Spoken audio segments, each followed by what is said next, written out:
This video will demonstrate a remote control setup for a ELECRAFT K3S being controlled by a local Raspberry Pi, and just using the software and the applications that are native to REAPER. Linux native REAPER for both the Pi, and I have a laptop running Linux Mint 17.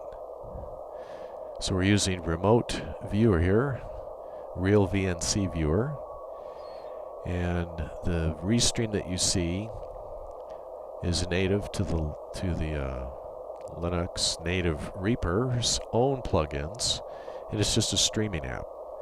So we have the audio coming from the K3 going to the streamer, streaming to the laptop, which you are looking at right here.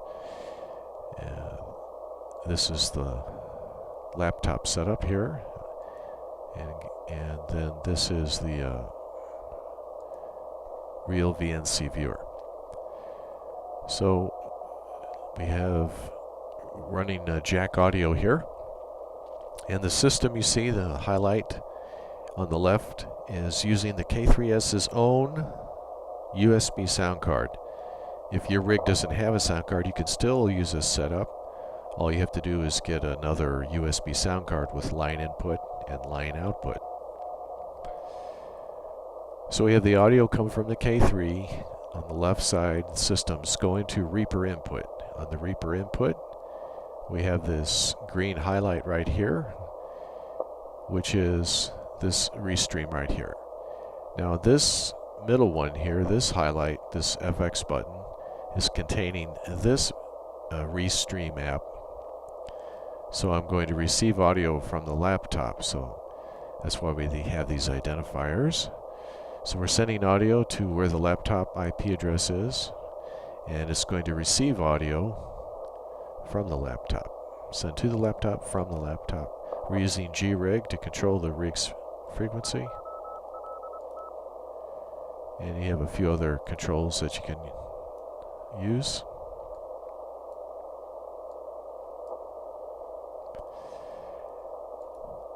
And jack, there's be some notes in the video about this jack router setup here.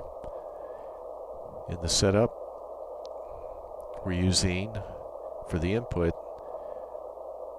the K3S's own USB sound card, which shows up as HW:codec. Now for the output of this Pi, we're going to use its own sound card, which is the BCM 2835. So this seems to be pretty stable. It's been running for a few hours without any issues. So being able to use two different sound cards makes the setup a little easier. And we're doing 512 at 48K here. The buffer size is 512 frames. We've only had 4 X runs so far in the past few hours, so that's really good. So no issues there.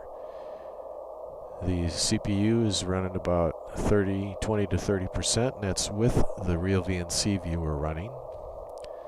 REAPER's taken up a little bit of that CPU due to this streaming, this encoding and decoding.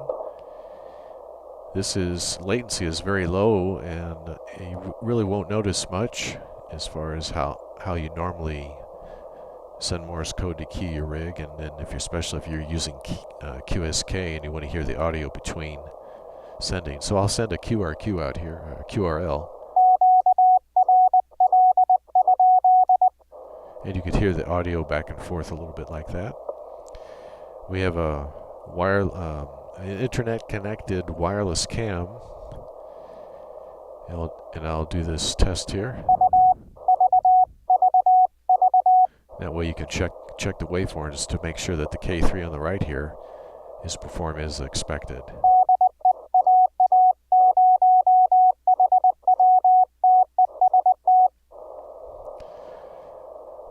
And let's go back to the Raspberry Pi. This is the desktop screen. So what is happening here, how I'm able to key the rig, is this REAPER coming in to the Pi is sending it to the Pi's own sound card. The audio output from that sound card, that speaker jack, is going to an audio-derived CW keying circuit. That circuit grounds a transistor by rectifying the audio voltage from the laptop, which is just sending a normal CW tone. But that tone gets converted to a voltage and stored in a couple caps. That that voltage is connected to the base of a transistor, and as long as the voltage is there, the base is activated. Of course, then the emitter to collector is available to ground the K3 CW jack. And that's a pretty good use of that otherwise poor sound card that comes out of the Pi. If you can even call it a sound card, I think it's just a pulse code modulation. So that's the Pi side. Now on the laptop side here, we have another Reaper, Linux native Reaper, and we've set up several channels here, and I'll go over those in a little bit.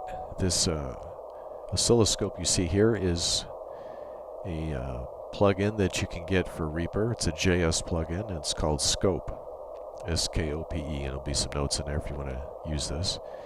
I just wanted to see if we could use just Reaper to contain everything we need as far as the software to make this work. So I'm sending Morse code from two places. The system is my microphone jack, where I have the audio output of an ultra pico keyer, and it's sending audio into Reaper's channel 3. That gets converted to a side tone, and it's this track right here called paddles. And I've gone over this before, so basically it's just regenerating the CW.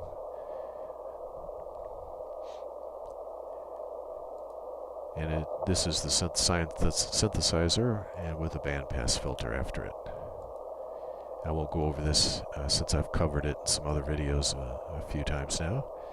So that's bringing the CW where I can hear it, because I'm going to, in this route button here, I'm going to send it to the side tone. So this track right here called side tone is how I'm able to hear both FL Digi and the paddles from the ultra pico keyer audio output. The reason we're doing it this way, it's easier to control the volumes. So in the side tone, I have paddle audio coming in, and I have a certain -12. I also have CW keyboard coming in from FL Digi, which is -12. So I'm able to hear both side tones at just the right volume, without it affecting where it's going to the K3 transmit track right here. So in a K3 transmit track, it's receiving sends from the paddle track and the CW keyboard track at the standard volume. I've actually added 6 dBs of extra oomph so that when the Pi receives it, there's plenty of audio voltage and power to activate that CW keying switch circuit. So there's more than enough. And again, the audio quality coming out of that Raspberry Pi speaker jack is not that big of an issue, since it's just being used to key that switch, just being used to be rectified and key that switch. So that's good right there. So now on the paddles, I'll go over this one more time. I'm sending it to the side tone so I can hear it. I'm sending it to the K3 transmit track so the Pi can receive it and send it to that keying switch, which will ground the CW keying jack of the K3 and send Morse code just as you normally would. So I have two different sends. The master is not check marked, since I don't want to hear it from here. I only want to hear this from the side tone track. That way I can keep the volume good going to the transmit. So at the transmit track, again we have paddles and CW keyboard. On the receive track, we're just going out of the master, which is just 1 and 2, which is right here. 1 and 2. System on the right is my sound card, which is a Realtek sound card on this laptop. On the left side is the microphone input jack where the Ultra Pico keyer is attached through an audio cable, sending its audio into the third track of Reaper. FL Digi is sending out of the left side to both left and right channels of the Reaper. And I'll send another QRL here.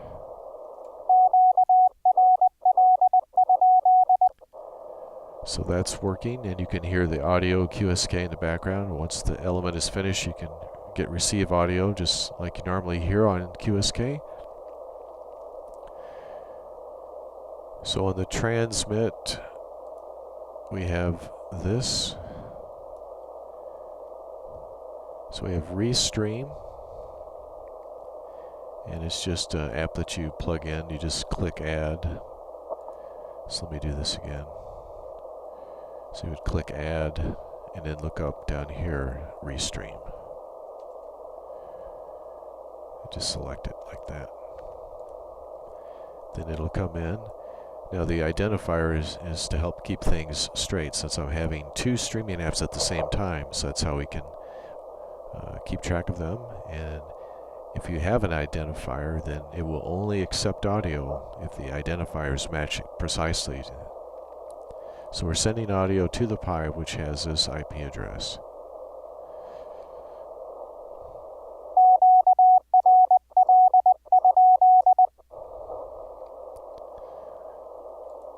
And on the receive Pi, we have Restream.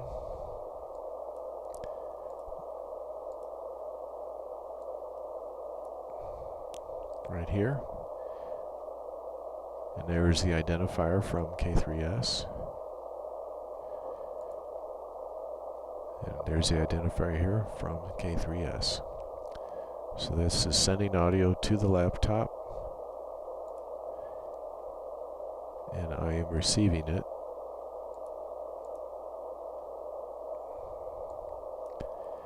Now we process the receive audio with some plugins that you can find in Reaper. This is just a 3-band EQ, just a little bit of a band pass. So I have the lows and the highs down, and I've raised the mids up, and I've got a band pass between 500 and 1K. That sends it to recomp, and I have a threshold here of about -12, as you see.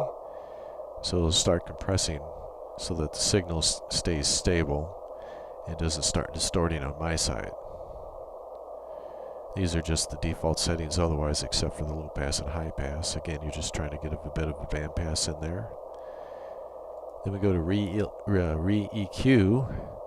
So let me go ahead and get a signal. I'll show you why that seems to be helpful. So I have actually, if I'm listening to something and there's two guys talking, you can, and they're separated in frequency, you can adjust this so that you can get both of them.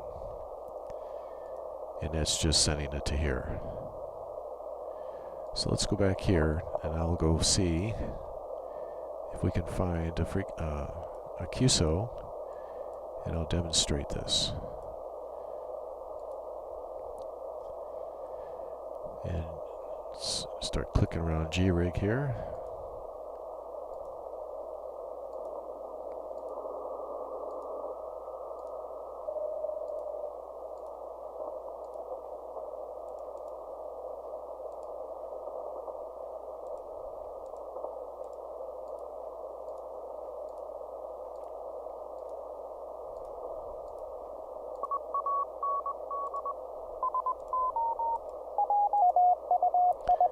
Alright, now let's go back.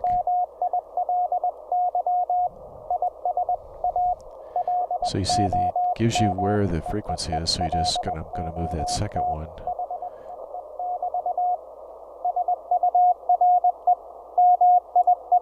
You can hear it come up just a little bit. So it's kind of a peak filter. And you can adjust the Q, or you can almost make a Q multiplier filter out of this too.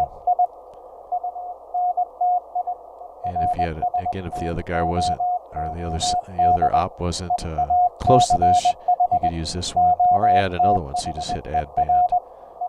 So that's just another useful app.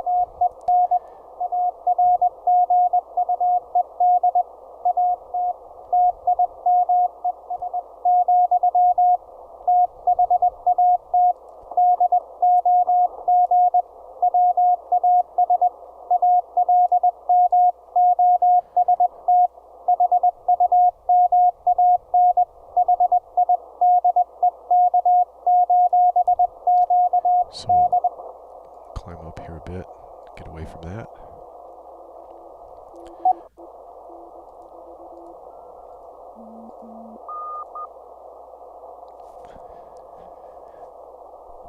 So I'll go over this one more time.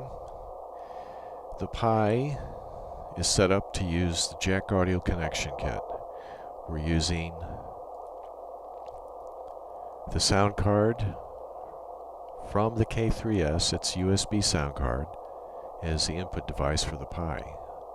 For the output device, again, we're using the Pi's own analog sound card, so we can key that CW keying switch. So it receives a CW from remotely over Restream. And Restream is not an internet app, it's just locally for the local area network. So you'd have to VPN, and it probably have a lot of glitches. So this is not the ideal audio streaming app as far as, you know, being outside your home network. But for inside, it works pretty good. And it's nice having just one major application that can do all of this. And if you wanted to, of course, it's a recorder too. So we have this, and we have the frames and periods at 512 and 4 buffers at 48K.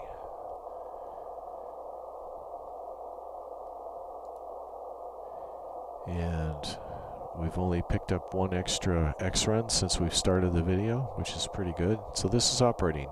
You'll start noticing it'll start freezing up, or you'll get a lot more X runs if you have these settings too lean, trying to get, you know, lower latency. So if you wanted to go down to 128 and 2 buffers, you get a lot faster latency. But depending on your Pi, and I'm using a Raspberry Pi 2B using a Raspbian Jessie. So that's the audio part for the Pi. Then the Reaper part is to bring up a track. You can just double click, highlight, I'm going to hit delete. Then you have to arm it, so you just left click on it to turn it red, and it arms the tracks so it comes in. I don't need to monitor the input from the input since I'm immediately sending it to Restream, so I don't have to click that. And the only app I have in here on the Pi's Reaper is Restream. So it's just acting as an audio streamer. And same thing for the output. We just have this. So when you have it in the audio, in your routing button here, you have the master clicked, it'll come out of 1 and 2 right here. And you can wire it wherever you want, which is that the Raspberry Pi's analog sound card. And GRIG is fairly simple to operate.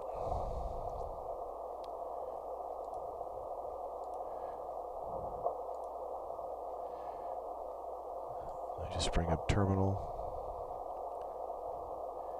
You have to identify the model number, and you can bring up a list in GRIG, and it'll tell you what the model number is of your rig. But for the ELECRAFT K3S, it's 229. The -R here, let's see if I can, the -R /dev/tty capital USB 0, that identifies the Raspberry Pi, the K3S's USB to serial port function. So that USB connection in the back of the K3S functions as a sound card and as a kind of a serial device. So that's where GRIG picks up its information for receiving and sending.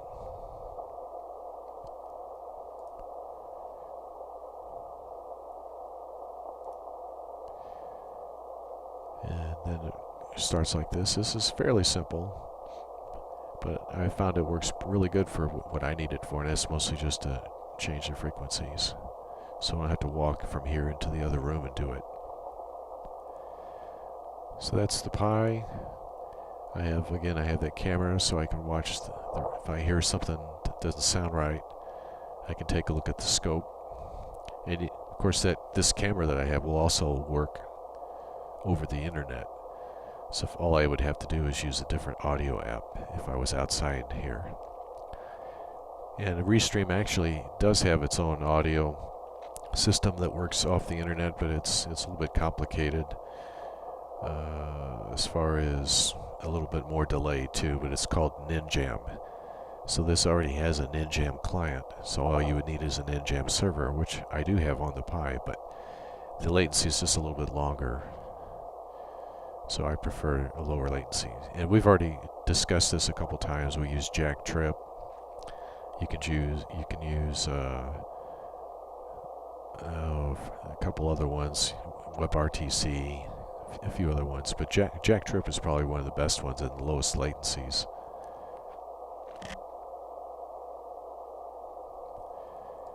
So we have CW keyboard, CW paddles, scope, and multiple tracks. So each track has its significant purpose.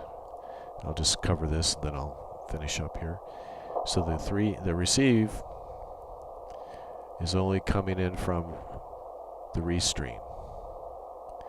And again, we have some audio processing plugins that are native to Reaper that you can bring in just by clicking the add button here. So this 3-band AQ is just a slight bandpass filter. Then we have compression so that it doesn't get too loud or too distorting. It also, if you set it right, you can also bring up the volume a little bit. Re-EQ. That's how we're setting just a little bit of a tighter filter, and also you can see it's about 6 dBs louder. And of course the oscilloscope.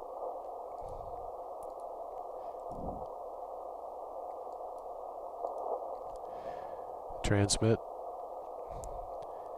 We don't have anything coming in as far as the input of Reaper. It's all being done internally to Reaper. And on the transmit, all we have is the Restream. We're sending it to the Pi IP address. The side tone is a track just so I can hear FL Digi and my paddles from the Ultra Pico gear. And the paddles are not sending output to my sound card, but only to the side tone and the transmit tracks.